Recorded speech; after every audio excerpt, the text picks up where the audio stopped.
Inilah 10 kasus Nikita Mirzani yang pernah hebohkan publik. Artis kontroversial Nikita Mirzani kembali jadi sorotan publik. Usai dituntut 4 tahun penjara atas kasus dugaan pemerasan dan tindak pidana pencucian uang.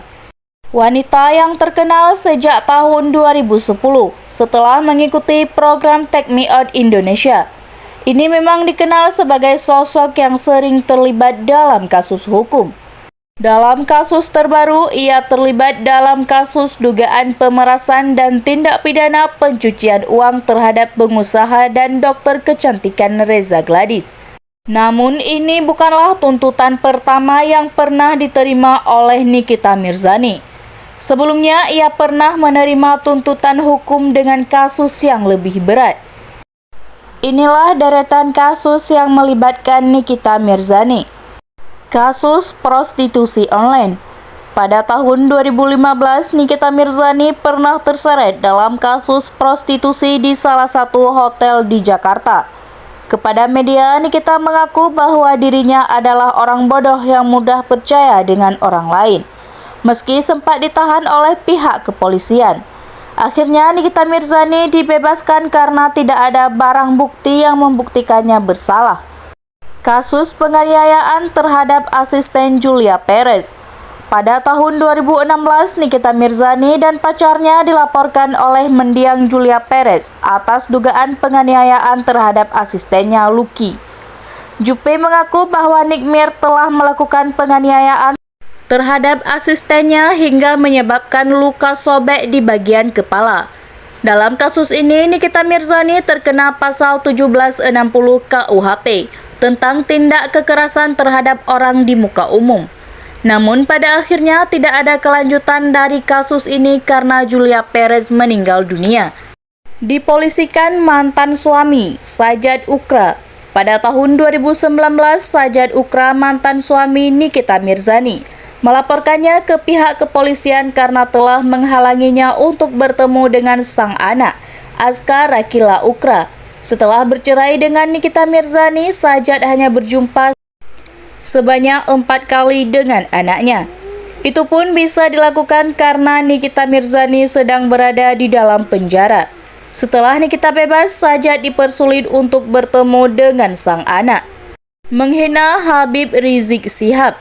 Pada November 2020, Nikita memicu kontroversi besar setelah mengomentari kepulangan tokoh agama Rizik Syihab ke Jakarta yang diselenggarakan secara gila-gilaan.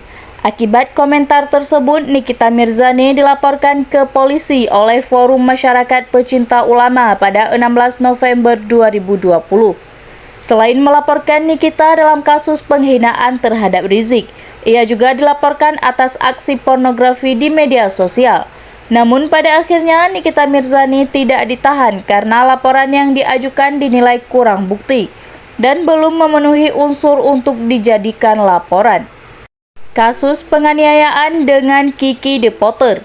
Nama Nikita Mirzani pertama kali mulai melambung dalam konflik asmara dengan mantan kekasihnya Kiki The Potter pada tahun 2010. Konflik dimulai saat Kiki yang baru saja selesai manggung memutuskan menginap di sebuah hotel bersama keluarga. Nikita yang tidak mengetahui hal itu mencoba mengunjungi rumah kekasihnya, tetapi tidak ada dirinya di sana. Setelah itu Nikita menghampiri kekasihnya di hotel. Setibanya di sana, pihak Kiki menjelaskan bahwa Nikita Mirzani marah dan melempar gelas dan melakukan penganiayaan kepada Kiki dengan pecahan gelas. Sementara pihak Nikita Mirzani mengaku menjadi korban penganiayaan Kiki yang menyiksanya dengan termos listrik. Usai kasus ini, Kiki dan Nikita Mirzani putus sampai sekarang. Keduanya masih sering cekcok di media sosial. Penganiayaan terhadap mantan suami Dipo Latif. Pada Juli tahun 2020, Nikita Mirzani didakwa melakukan penganiayaan terhadap mantan suaminya Dipo Latif.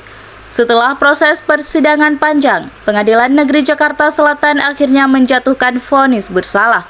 Nikita dinyatakan terbukti melanggar pasal 351 ayat 1 Kitab Undang-Undang Hukum Pidana atau KUHP.